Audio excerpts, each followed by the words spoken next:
आपको क्या लगता है, आप जो इन्वेस्टमेंट करते हैं उसमें आपको कितना टैक्स देना होगा? हम स्टॉक मार्केट में इन्वेस्ट करना तो शुरू कर देते हैं, पर हमको ये पता नहीं होता है कि इसमें जो भी कैपिटल गेन होगा उसमें हमको टैक्स कितना देना होगा। तो आज हम इस वीडियो में capital gain in equity and debt investment के बारे में जानेंगे। सबसे पहले हम ये समझते हैं कि कैपिटल गेन होता क्या है। तो इसको एक एग्जांपल से समझते हैं। आज आपने कोई एसेट खरीदा जिसकी कीमत 10 लाख रुपए है और आपने इसको अगले 10 सालों के लिए अपने पास रखा और 10 साल बाद उसकी कीमत 1 करोड़ हो गई। तो अगर आज आप उस एसेट को सेल करते हैं तो आपको 1 करोड़ माइनस 10 लाख यानी 90 लाख का प्रॉफिट होगा। तो इसे हम कैपिटल गेन कहते हैं। तो कैपिटल गेन 2 प्रकार के होते हैं, short term capital gain, long term capital gain. तो पहले बात करते हैं शॉर्ट टर्म कैपिटल गेन क्या होता है। तो अगर आपने आज कोई स्टॉक खरीदा और उसको 1 साल के अंदर में बेच दिया तो हम इसको शॉर्ट टर्म कैपिटल गेन कहेंगे।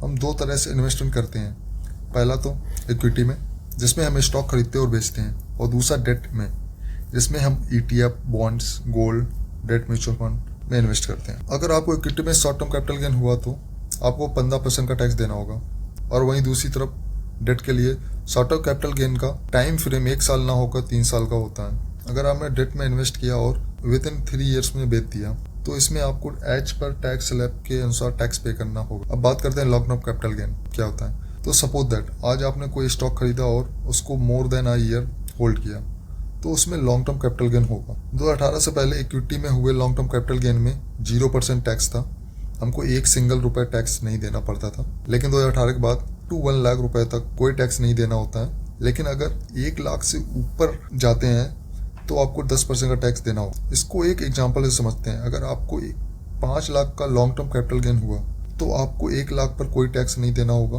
तो 5 लाख माइनस 1 लाख तो आपको 4 लाख पर 10% का टैक्स देना होगा, यानी 40,000 आपको टैक्स पे करना होगा।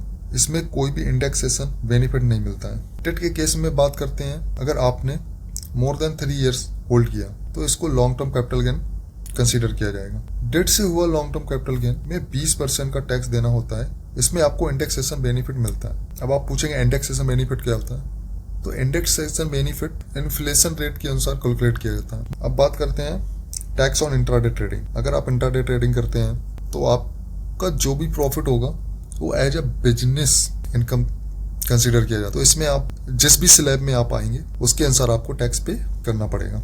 नेक्स्ट बात करते हैं डिविडेंड। तो डिविडेंड में अप्रैल 2020 के पहले कोई टैक्स पे नहीं करना पड़ता था, लेकिन अब भी अप्रैल 2020 के बाद 10% TDS पे करना होता है। अगर आपका डिविडेंड 1 साल में 5,000 से कम है तो आपको 10% का पे करना। अगर 5,000 से ज्यादा है तो इसको as a income from other source consider किया जाएगा। तो आपको जिस भी स्लैब में आप आएंगे उस स्लैब के अनुसार आपको टैक्स पे करना पड़ेगा। अगर वीडियो अच्छा लगा तो लाइक, सब्सक्राइब एंड शेयर करना ना भूलें। Thank you.